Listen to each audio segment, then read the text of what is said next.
Vamos para a palavra de Deus, irmãos? Amém? Abra comigo a Bíblia no livro de 2 Samuel, capítulo de número 22. 2 Samuel, capítulo de número 22, versículos de número 1 a número 3. 2 Samuel, capítulo de número 22, versículos de número 1 a número 3, que vai dizendo: Davi cantou ao Senhor este cântico, quando ele o livrou das mãos de todos os seus inimigos, e as mãos de Saul, dizendo: Ó Senhor, é a minha rocha, a minha fortaleza e o meu libertador. O meu Deus é a minha rocha, em quem me refugio, o meu escudo e o meu poderoso Salvador. Ele é a minha torre alta, o meu abrigo seguro. Tu, Senhor, és o meu Salvador e me salva dos violentos. Amém? Glória a Deus. Aleluia. Irmãos, eu meditando na palavra do Senhor durante essa semana, mais precisamente entre sexta e sábado, essa palavra ela veio no meu coração a respeito dos feitos que Deus fez na vida de Davi, né? Davi, ao longo da sua vida, ele foi construindo algumas situações, né? Perdendo de um lado, mas se reerguendo e recuperando de outro, né? E isso veio algo no meu coração, isso foi queimando no meu coração, e eu comecei a pensar em outra situação também, né? Quem aqui já precisou fazer uma reforma em casa, ou então começou uma construção em casa? Quem já teve que fazer isso? Praticamente todo mundo, né? É bom, não é? Ou não? É bom quando está pronto. Mas até ficar pronto, né? É dor de cabeça. É dinheiro que vai, é bagunça que fica, né? Mas até as coisas irem se ajeitando, irem colocando no lugar, nós vemos ali que no final valeu a pena, graças a Deus. Às vezes dá uma dorzinha de cabeça ou outra, né? Mas tudo vai se acertando. E daí eu me lembrei também de algo que aconteceu aqui em Guará. Vocês conhecem a história do prédio que está afundando aqui em Guará? Não é? Aqui em Guará tem um prédio que está afundando aqui. Talvez por erro de cálculo, economia, boba, a gente não sabe o porquê. Mas o que a gente sabe é que tem um prédio aqui em Guará que já havia sido entregue, quase 70 famílias morando nos prédios, e daqui a pouco abriu uma cratera na rua do lado do prédio, e quando foram ver, a fundação do prédio estava totalmente comprometida. E ali 70 famílias ali tiveram que desocupar ali aquele prédio. Agora, imagine o prejuízo, né? Não só para aquelas famílias que pagaram por aquilo, mas para quem projetou aquilo, não fez o cálculo certo, ou achou que talvez, não, se eu segurar um pouco aqui, se eu segurar um pouco ali, resolve da mesma maneira, né? Ou seja, o que é importante para as coisas começarem a dar certo? Ser bem preparado, certo? Ter uma fundação bem preparada, ter um terreno bem preparado. E com isso eu quero compartilhar a palavra de hoje, que diz as bases da nossa vida, né? Olha uma imagem ali de várias pedrinhas ali subindo. Imagine se começasse pela menor pedrinha ali embaixo ali. Acho que ia colocar umas 2 pedras, já ia derrubar tudo. Então nós temos que ter essa consciência, as bases de nossa vida, sendo que o principal e o fundamental é o quê? A fundação, como inicia, os pilares, aquilo que vai dar sustentação para que aquela obra ela venha crescer e que não venha ter problema. Às vezes nós fazemos reforma em casa porque alguma coisa que foi feito antes foi feita errado. Então é necessário uma reforma para quê? Para aquilo lá voltar ao estado que deveria ser no início da sua obra.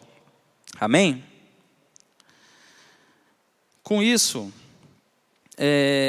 quando nós pensamos em base, quando nós pensamos em pilares para a nossa vida, nós temos que dar importância para algumas coisas que verdadeiramente importam.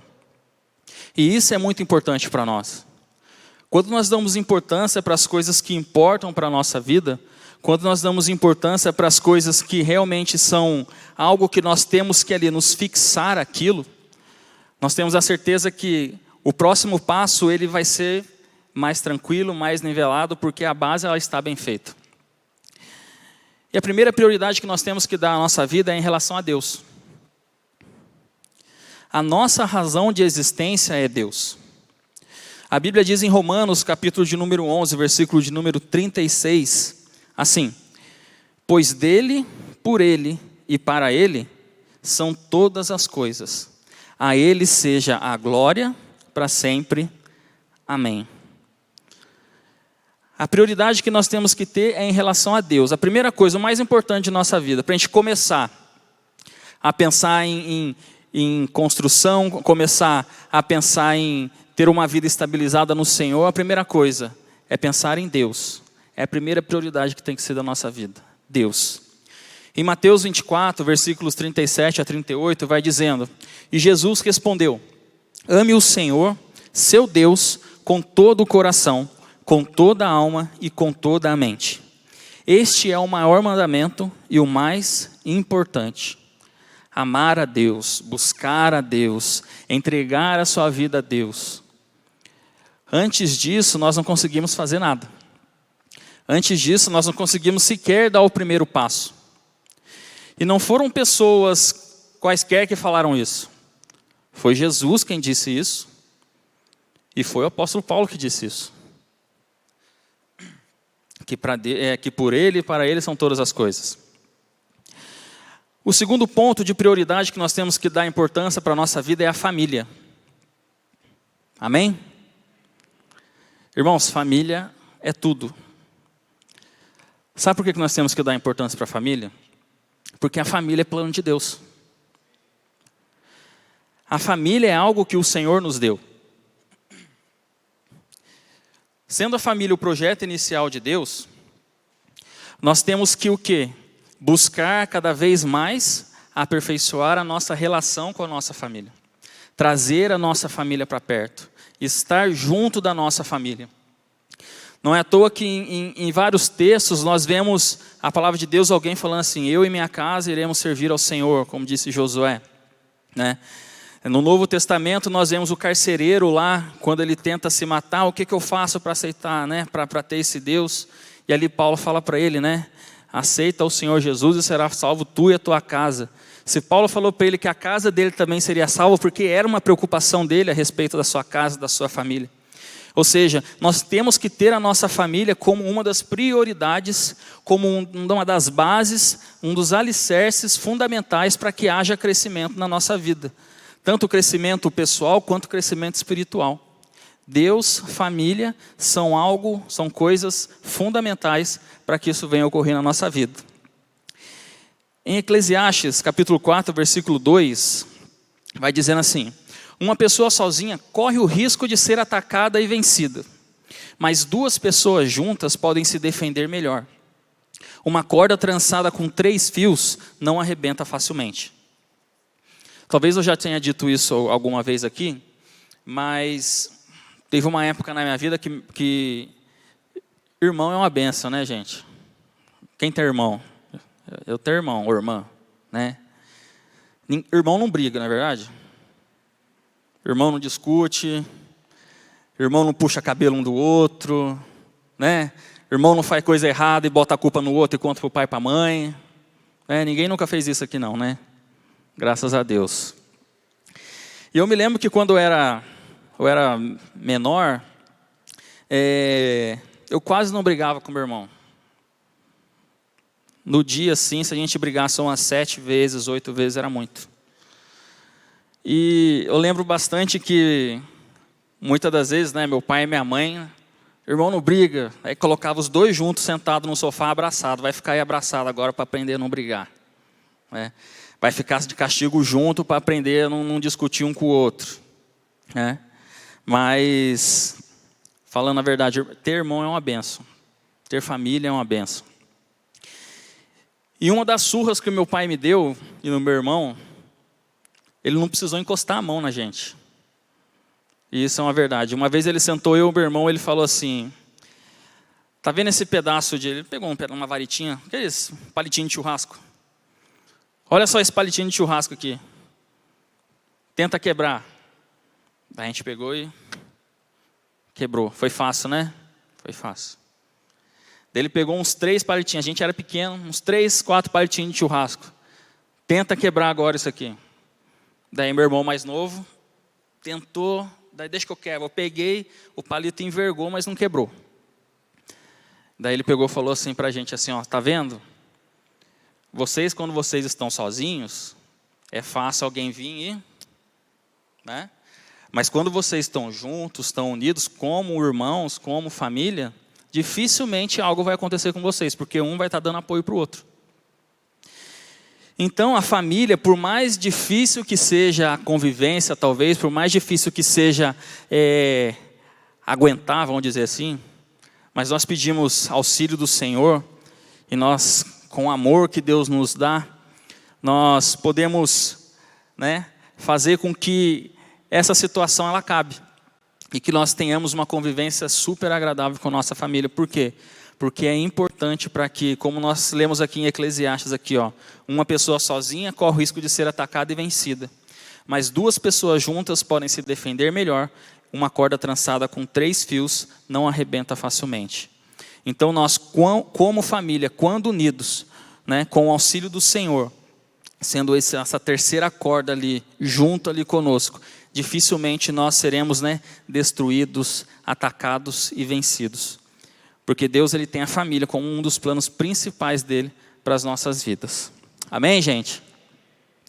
O terceiro ponto, igreja. Terceiro ponto de prioridade nas nossas vidas para crescimento, igreja. Gente, eu não vou falar de igreja. Quem esteve aqui de manhã? Hoje de manhã foi ministrado sobre a igreja que eu quero. Se você não esteve aqui, depois procura lá no YouTube, que vai estar lá no YouTube lá para você. Vai ser muito edificante se você ouvir. Bênção mesmo de Deus. Por isso eu não vou me ater muito em relação à igreja, porque se você quer saber por que igreja é fundamental para a sua vida, você assiste o culto no YouTube. Acho que a partir de amanhã já deve estar disponível lá para você, que você vai entender.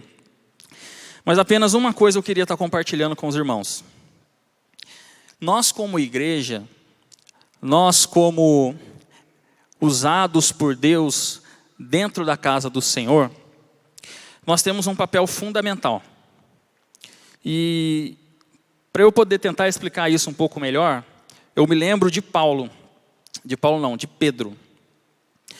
Eu sei que eu já falei dessa passagem várias vezes, mas cada vez que eu leio essa passagem, eu consigo entender algo cada vez maior e algo de Deus mesmo para as nossas vidas. Pedro, ele tinha aquele comportamento de querer proteger Jesus a todo custo.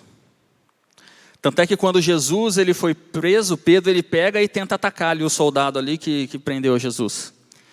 Pedro é o único que depois que Jesus é levado, vai atrás, porque penso eu que na primeira oportunidade que ele tivesse, ele daria um jeito de tirar Jesus daquele lugar e fugir com ele. Mas quando ele chega lá, ele não consegue fazer nada disso. Ele não consegue demonstrar aquela coragem, aquele amor e algo que ele achava que ele havia sido feito para aquilo, ele não consegue realizar. E aí, com o passar do tempo, Pedro volta, Pedro vai pescar e daí esquece de tudo aquilo que Deus havia falado com ele, quis voltar para a sua nova velha vida, até Jesus ter o reencontro com Pedro. Quando Jesus tem um reencontro com Pedro, nós temos aquele episódio, Pedro, tu me amas? Senhor, te amo. Tu me amas, né? E chega um determinado momento que Jesus vira para ele e fala assim, Pedro, então apacente as minhas ovelhas. E Jesus ele fala isso para nós, apacentem as minhas ovelhas. Apacentar as ovelhas de Jesus nada mais é do que cuidarmos uns dos outros, como igreja, unidos. Se eu estou passando por dificuldade, eu vou abençoar o meu irmão aqui. Ele vai me abençoar. Se o meu irmão está passando dificuldade, eu vou abençoá-lo. Eu não digo dificuldade financeira, eu digo qualquer tipo de dificuldade emocional. Às vezes você está querendo um ombro amigo, querendo alguém para conversar. E você sendo um homem de Deus, uma mulher de Deus, eu tenho certeza que o Espírito Santo vai te usar para trazer palavras de alívio para aquela pessoa.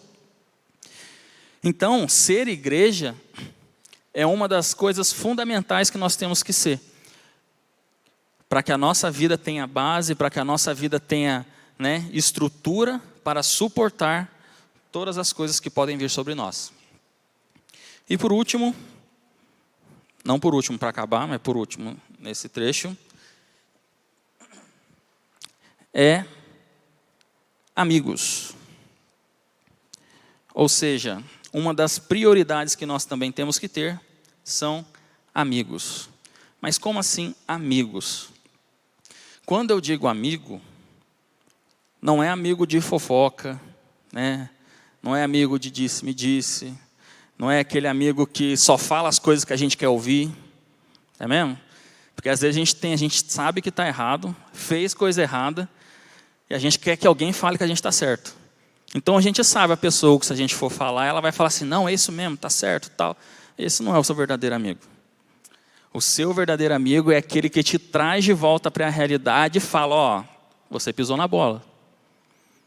Ó, não é bem assim. Ó, as coisas de Deus não funcionam dessa maneira. Esses são verdadeiros amigos.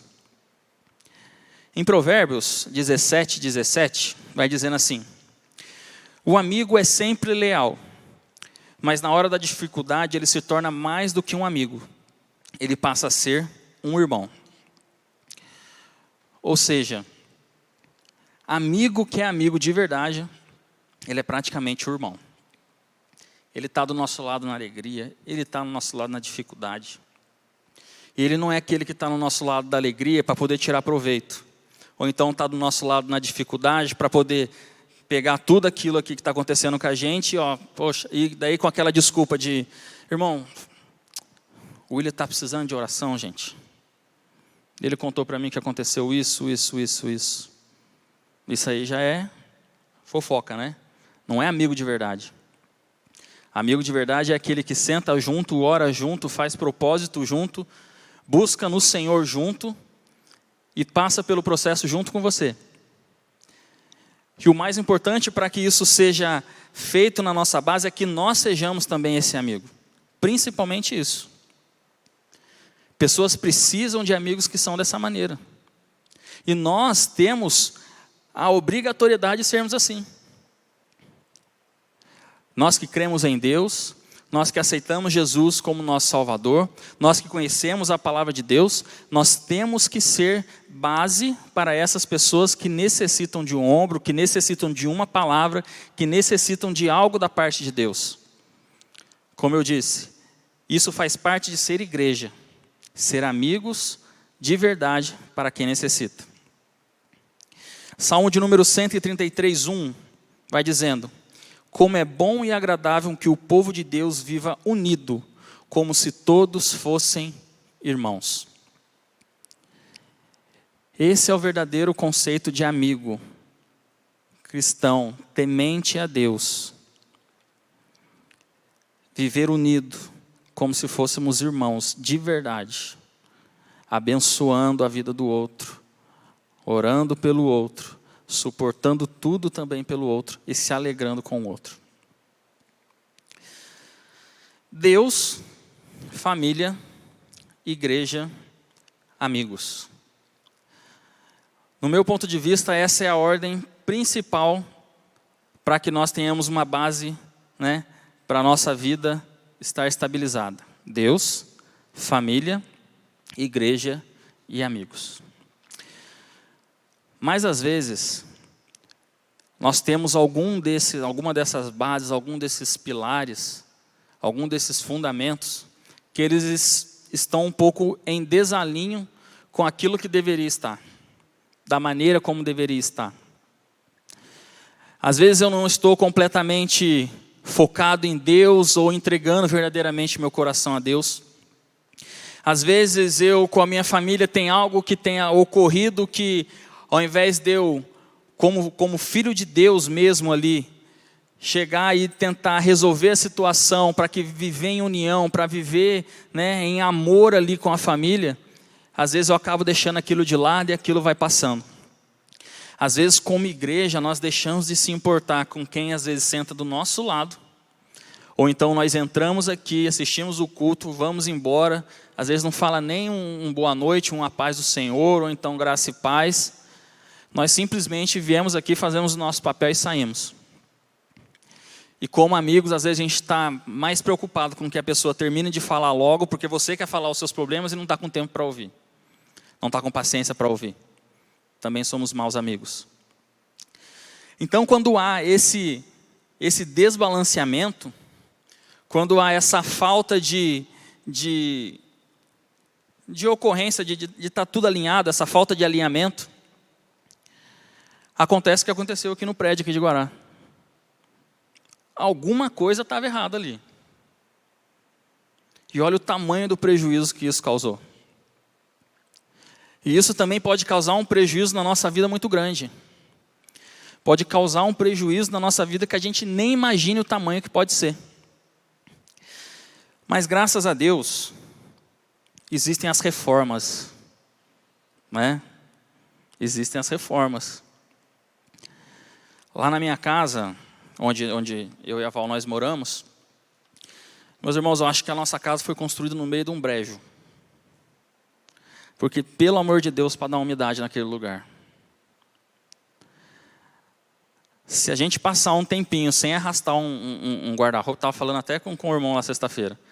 Se a gente passar um tempinho sem arrastar um guarda-roupa, se a gente passar um tempinho com alguma coisa encostada na parede, ainda mais nesse tempo de chuva, a gente tira, está lá aquela linda paisagem ali feita ali pela umidade ali na parede. E vira e mexe, a gente tem que passar por quê? E daí eu vou lá, compro produto, olho na internet, não, isso aqui é bom que tira umidade. Vou lá, faço, tira umidade, fica lá bonito lá uns 3, 4, 5 meses, daí começa a chover de novo, o que acontece? Umidade de novo. Daí eu vou lá, de novo, não, agora eu vou fazer isso. Vou lá, faço isso, tal, papapá. Ficou beleza agora. Começou a chover de novo, tá lá a umidade de novo. Enquanto nós não resolvermos de uma maneira definitiva aquilo sempre vai ficar voltando, e você vai ficar patinando naquilo. Então, essa reforma que nós precisamos passar, ela tem que ser algo definitivo na nossa vida. Esse momento de reflexão, esse momento de aprendizado, esse momento de alternarmos essa inconstância na nossa vida, ela tem que ter um fim. E ela é possível, graças a Deus. Existem alguns pontos que são necessários para que a gente volte a ter, a nossa vida no prumo, volte a ter as bases da nossa vida totalmente reformadas, totalmente alinhadas. Existem alguns pontos e esses pontos eu quero estar compartilhando com os irmãos. Alguns pilares aqui que irão servir com certeza para a nossa vida estabilizar.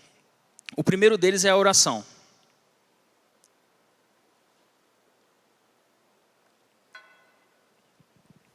O primeiro deles é a oração. E por que a oração? Porque a oração, ela nos aproxima de Deus. E a oração nos aproximando de Deus, ela nos ajuda em alguns pontos. O primeiro dele, ela nos ajuda com a ansiedade. Olha só que interessante. A oração, ela nos ajuda com a ansiedade. Por que ela nos ajuda com a ansiedade? Quando alguma coisa está acontecendo, o que a gente quer? A gente quer falar. Às vezes não importa quem, alguém parou na fila do supermercado com a gente, está ali, deu brecha, a gente fala. Eu tinha uma tia, ela já se foi, mas ela era assim, ela encostava no caixa do supermercado, no caixa no banco, no caixa da lotérica, ficava do lado dela, daqui a pouco ela falava, do feitiço, a senhora conhece? Não, conheci agora. Então, assim, a necessidade de falar nossa, de trabalhar essa ansiedade que a gente não consegue parar e não consegue se preocupar, tal, a oração, ela nos ajuda nisso. E tem alguém melhor para a gente desabafar do que o Senhor? Do que o nosso Deus? Tem alguém melhor para a gente abrir o nosso coração e derramar sobre ele tudo aquilo aquelas nossas angústias, aquilo que nos faz ficar pensando, os sentimentos que vem passando por dentro de nós, do que o Senhor? Não tem. Em Filipenses capítulo 4, versículos 6 e 7, Filipenses 4, versículos 6 e 7 vai dizendo: não se aflijam com nada, em vez disso orem a respeito de tudo. Contem a Deus as necessidades de vocês, e não se esqueçam de agradecer-lhe. Se fizerem isso, vocês experimentarão que a paz de Deus, que excede todo entendimento, conservará a mente e o coração de vocês em Cristo Jesus. Olha só que interessante. Às vezes nós temos a chave para algo, ela está ali do nosso lado, na nossa frente, a gente não utiliza aquilo. A oração, ela é fundamental para que a paz de Deus, ela venha o quê? Estar no nosso coração. E aqui fala aqui, ó, que a paz de Deus que excede todo entendimento, ou seja, qualquer coisa que nos faz estar ansiosos ali, que a paz de Deus excede todo aquele entendimento, ela vai nos guardar, vai conservar a nossa mente, nosso coração, porque nós confiamos e cremos em Jesus Cristo. E esse processo de reforma, ele tem que começar com a oração. Nós começamos orando. Meus irmãos, uma coisa que é complicada é a gente começar a orar. Como é difícil a gente começar a orar. Eu me lembro quando eu ia nos cultos de orações, com minha avó, com a minha tia, acho que até já falei isso, elas tinham até uma tática para me segurar no banco. Eu ficava no meio e sentava uma de cada lado naqueles bancão de madeira. Elas dobravam o joelho para orar e falavam, Bruno, dobra o joelho para orar. Se eu ficasse 30 segundos de joelho dobrado, era muito. Queria levantar, queria sair, queria andar, queria isso, queria aquilo. Tinha uma irmãzinha que sempre sentava no mesmo canto e os antigos tinham esse costume, né? Eu sento aqui, aquilo ali é meu lugar. Então, para a vida inteira, eu vou sentar naquele lugar ali. Então, tinha as pessoas ali que já sentavam próximas e ela levava bala para mim para eu ficar quieto no banco. Daí até minha avó falava que quando eu chegava em casa, falava assim, não, minha namorada levou bala para mim hoje. Acho que ela era uma senhora de quase 70 anos de idade. Eu era um rapazinho de 6, 7 anos, falava, minha namorada levou bala para mim hoje. E eu me lembro dessa irmã até hoje. E como eu tinha dificuldade, irmãos, de ficar ali orando ali, e eu via ali o pessoal orando 3 horas seguidas, 4 horas seguidas, o culto começava 8 horas e até meia-noite orando. Mas com o passar do tempo, nós vamos tendo as experiências com o Senhor, e nós vamos insistindo, e nós vamos buscando, e nós vamos vendo que tudo é uma questão de continuidade. Hoje eu oro 5 minutos, amanhã eu oro 6, depois eu consigo orar 10 minutos, depois eu consigo orar 20 minutos, e assim vai indo. Quando a gente vê, o tempo que a gente tem de oração é pouco. Poxa, queria orar mais, queria estar mais na presença de Deus. Por isso que é gostoso a gente estar aqui na segunda-feira orando. A gente vem aqui, você fica à vontade para fazer o que você quiser. Traz a sua Bíblia. Não consigo orar muito, consigo orar 5 minutos. Senta, ora 5 minutos, pega a sua Bíblia, lê. Você lê, reflete, Deus fala com você, você ora de novo e assim você vai indo. E você vai aprendendo e você vai agindo ali, Deus vai agindo ali sobre a sua vida e você vai o quê? Começando, a ter aquela rotina, a ter aquela vida de oração. E aquele processo, aquela reforma que é necessária para as nossas vidas, ela começa a acontecer. E quando ela começa a acontecer, nós vemos que a oração, ela irá produzir milagres. A oração, ela irá produzir milagres. Em Tiago, capítulo 5, versículos de 16 a 18, vai dizendo assim, portanto, confessem os seus pecados uns aos outros, e orem uns pelos outros, a fim de que vocês possam ser curados. A oração fervorosa de um homem justo tem grande poder e resultados maravilhosos. Elias era tão humano quanto nós, e entretanto, quando orou fervorosamente para que não chovesse, não choveu durante 3 anos e meio.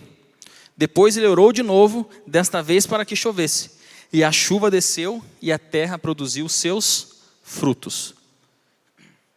A oração, ela produz milagres. Nós vemos na Bíblia relatos de Jesus orando por pessoas e milagres acontecendo. Nós vemos na palavra de Deus relatos dos discípulos de Jesus orando e algo acontecendo na vida das pessoas. Nós conhecemos histórias que nós vimos pessoas orando e pessoas ocorrendo milagres na vida das pessoas. Pessoas sendo curadas, pessoas sendo trazidas de volta à vida, pessoas tendo cura instantânea a partir do momento da oração. Não é que nós somos poderosos, que a nossa oração é aquela oração que faz o chão tremer, as paredes tremerem, não. É porque o Senhor Ele é misericordioso para poder atender tudo aquilo que nós pedimos e tudo aquilo que nós colocamos na sua presença. E a palavra de Deus fala que Ele é poderoso para fazer muito mais do que pensamos e imaginamos. Esse é o Deus a quem nós servimos. E através da oração nós experimentamos esses milagres, experimentamos essas coisas. E com isso, nós começamos a quê? A dar início ao nosso processo de linearidade ali, nas nossas bases ali, nos nossos pilares. Eu fiz uma rápida pesquisa, uma pesquisa acadêmica uma vez, sobre alguns resultados, né? A questão da oração. E eu vou ler aqui para os irmãos, é um trechinho rapidinho, de um texto que eu li, que está numa revista, que ele vai falando assim: quando oramos acontece uma mudança no cérebro. A mudança de comportamento e de concentração. A oração ela traz uma sensação de tranquilidade, acalento no coração. Uma cascata de neurotransmissores é liberada no cérebro, incluindo dopamina, serotonina e norepinefrina. Eu nem sei falar direito esse negócio. Norepinefrina. O que é isso? Dopamina regula a sensação de prazer. Estou certo ou errado? É isso? É, né? Serotonina reduz o estresse. E norepinefrina. Isso aí ativa a resposta de luta do nosso organismo, de fuga do nosso organismo, de algo que está sendo, como se o nosso organismo estivesse sendo atacado e aquilo faz nosso organismo dar uma acordada. O pessoal usa muito isso em UTI, em centro cirúrgico, para dar aquela reanimada. Pelo menos foi o que eu li, gente. Estava escrito lá. Ou seja, a oração ela pode causar muitas coisas que às vezes a gente não percebe. Ela pode trazer tranquilidade para o nosso coração. Ela pode nos dar prazer. Porque quando nós oramos, nós falamos com Deus e nós obtemos resposta do Senhor. A oração ela pode reduzir o estresse, porque quando nós oramos e nós desabafamos ali, libera aquele estresse, lembra que eu tinha falado? Aquilo traz uma sensação de paz ali, traz uma sensação de tranquilidade. E ela também ativa essas respostas do nosso organismo. Nós ficamos mais ativos para as coisas que vêm e tentam nos abalar. Porque nós sabemos, poxa, não adianta vir aqui, porque eu vou orar e Deus ele vai agir na minha vida. Então eu tenho essas respostas rápidas, eu não paro para poder pensar na dificuldade, eu paro para poder pensar que Deus ele vai me ajudar na dificuldade. Essa é a grande sacada da oração. Além da oração, para fortificar essas bases da nossa vida, nós também temos que ter a ativação da nossa fé. Como assim a ativação da nossa fé? Em Abacuque, capítulo 3, versículos 17 e 19, vai dizendo assim: ainda que as figueiras não produzam frutas e as parreiras não deem uvas, ainda que não haja azeitonas para apanhar, nem trigo para colher, ainda que não haja mais ovelhas nos campos, nem gados nos currais, mesmo assim eu darei graças ao Senhor e louvarei a Deus, o meu Salvador. O Senhor Deus é a minha força, e Ele torna o meu andar firme como de uma corça, e me leva para as montanhas onde estarei seguro.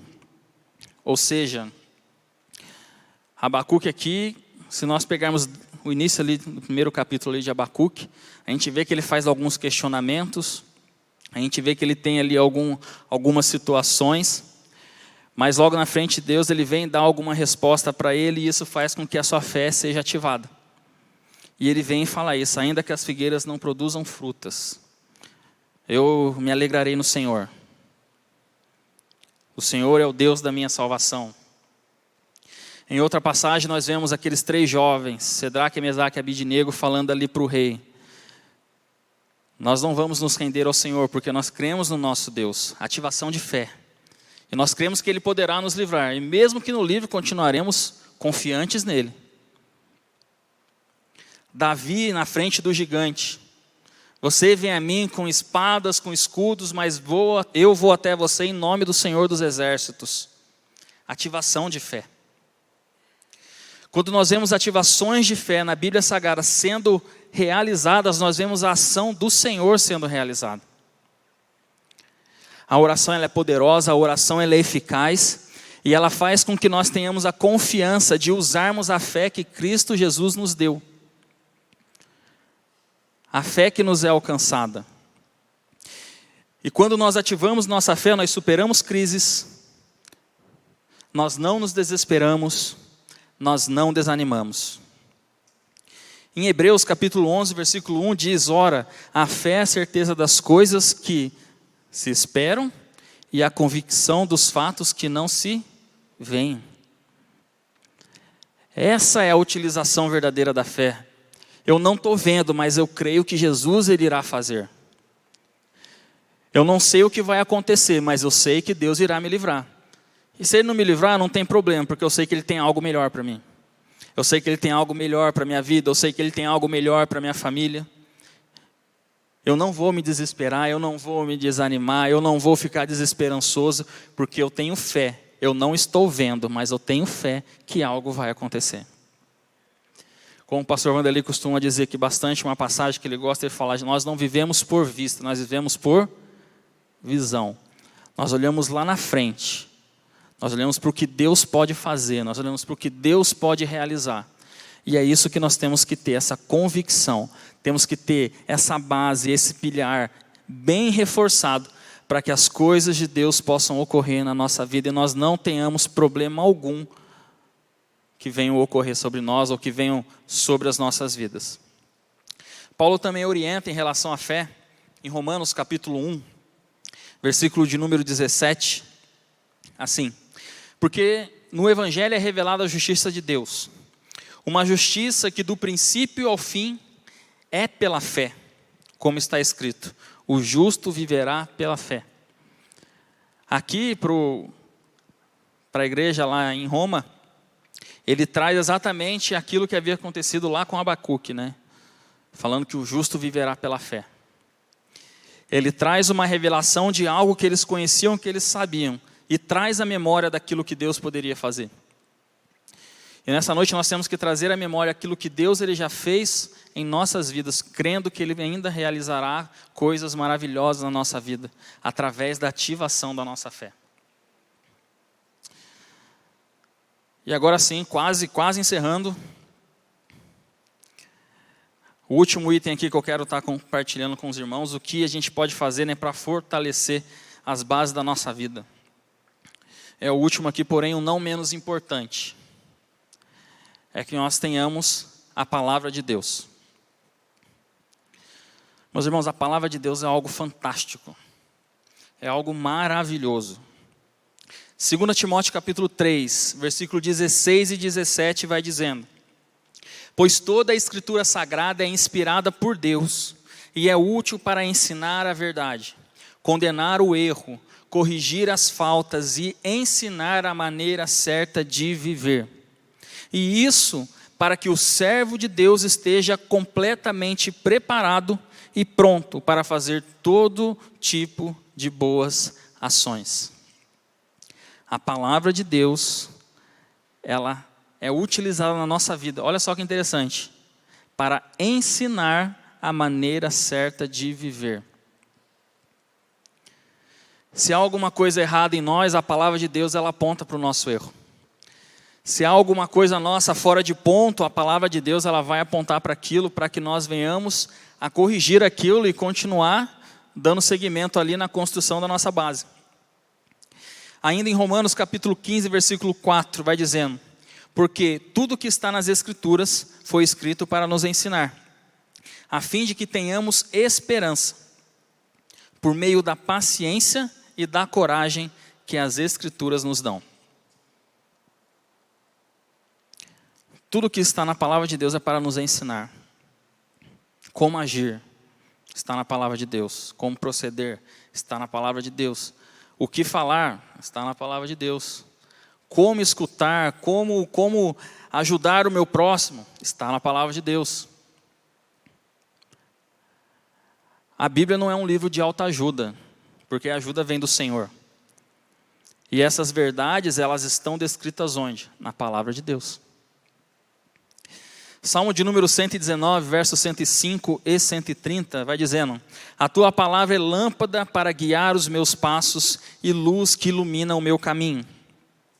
130, a explicação da tua palavra traz luz e dá sabedoria às pessoas simples. Olha só quantos ensinamentos nós podemos tirar aqui da palavra de Deus. Lâmpadas para os meus pés é a tua palavra, e luz para os meus caminhos. Nós não sabemos o que fazer? Palavra de Deus. Nós estamos perdidos? Palavra de Deus. Estamos confusos? No verso 130 fala que a tua palavra traz luz e dá sabedoria. Palavra de Deus. Existe uma pesquisa que foi feita, acho que deve ter mais ou menos uns 3 anos que eu vi isso, que é sobre o que a leitura da palavra de Deus ela pode provocar na nossa vida. Alguém aqui já chegou a ver sobre isso? É muito interessante. Às vezes nós pensamos assim, poxa, mas eu já conheço todas as histórias que tem ali, eu já sei que Abel matou Caim ou a Caim matou Abel, quem sabe? Hã? Tá vendo? Às vezes a gente não sabe, né? A gente sabe de todas as histórias. Eu só lendo a Bíblia no dia do culto tá bom, né? Vai aparecer lá no telão lá a palavra, eu vou ler, pronto, estou alimentado. E uma pesquisa foi feita falando exatamente sobre isso. Quando a pessoa ela lê a palavra de Deus, ela lê apenas uma vez na semana ali, que seja no culto, vamos dizer assim. Se eu não me engano, foram quase 40 mil pessoas que participaram dessa pesquisa. Uma única pessoa fazendo aquilo, uma única vez lendo a palavra de Deus, nada acontecia na vida daquela pessoa, todas as coisas continuavam normalmente. A sua vida continuava normalmente, o seu dia a dia continuava da mesma maneira que era. E conforme aquelas pessoas davam um pouco mais de prioridade ali na busca da palavra de Deus, 2 vezes, 3 vezes por semana, uma outra coisa acontecia. Mas quando a pessoa lia de 4 para lá, 4, 5, 6, 7 vezes por semana a palavra de Deus ao menos, algo diferente acontecia com aquelas pessoas. A palavra de Deus ela é tão poderosa, a palavra de Deus ela é tão eficaz, que ela trabalha na nossa vida de uma maneira tão grande, irmãos, que às vezes sem a gente perceber, nós começamos a realizar coisas, fazer coisas, falar de coisas, pensar em coisas que nos remetem à pessoa do Senhor. E nesse estudo, eu anotei aqui para estar compartilhando, as pessoas queriam no mínimo 4 vezes por dia, por semana, a Bíblia. Olha só que diferença que houve nas suas vidas. O sentimento de solidão diminuiu 30%. Problemas com raiva, com estresse, diminuiu 32%. Amargura em relacionamento, problemas no casamento, problemas com os filhos, foi reduzido em 40%. Alcoolismo caiu para 57%, ao mínimo 4 vezes por semana. Sentimento de estagnação espiritual. Deus ele não gosta de mim, ou então a minha vida não vai para frente, aquilo que Deus tem para mim eu acho que não tem. Caiu para 60%. Contato com pornografia caiu 61%. Hábitos positivos de comportamento, aumento de fé, tempo na presença de Deus, aumentou 200%.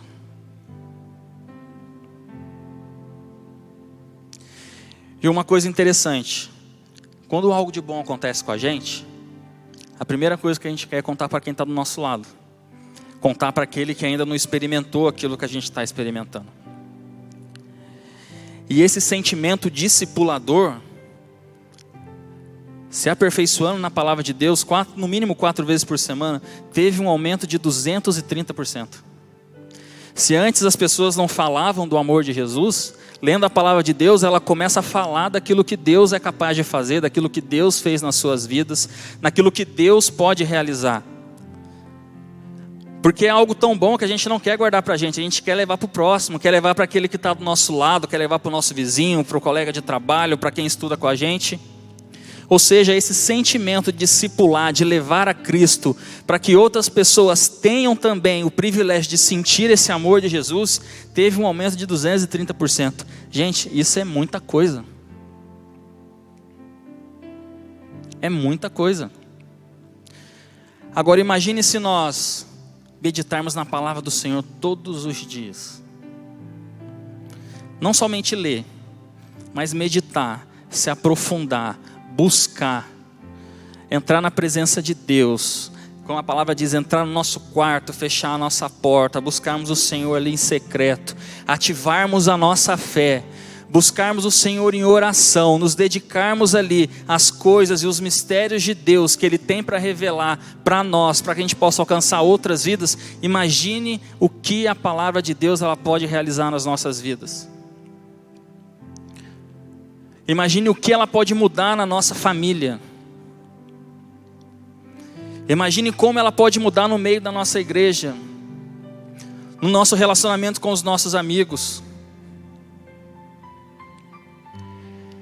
Quando nós nos firmamos, como nós lemos aqui, na oração, na ativação da nossa fé e na busca da palavra de Deus, nós temos os pilares completos para uma vida cristã saudável, onde nós veremos qual é boa, perfeita e agradável vontade do Senhor. E o Senhor quer que as nossas bases estejam cada vez mais fortificadas nele. Então nessa noite o que eu compartilho com os irmãos é isso. Busque isso nas suas vidas. Busque isso a partir de hoje, a partir de agora. Eu quero ter uma vida de oração. Eu quero saber, eu quero ter essa novidade de vida, de ativar essa fé que muitos falam que tem, mas eu ainda não experimentei. Eu quero experimentar isso. Eu quero ter um contato mais direto com a palavra de Deus. Eu quero ser relevante para a vida de quem está do meu lado. Eu quero ser usado por Deus para alcançar quem está do meu lado. E para finalizar, Salmo de número 119, versículos de 9 a 12, vai dizendo: como pode um jovem manter pura sua conduta? Vivendo de acordo com a tua palavra. Eu te busco de todo o coração. Não permitas que eu me desvie dos teus mandamentos. Guardei no coração a tua palavra, para não pecar contra ti. Bendito seja Senhor, ensina-me os teus decretos. Vamos ficar de pé?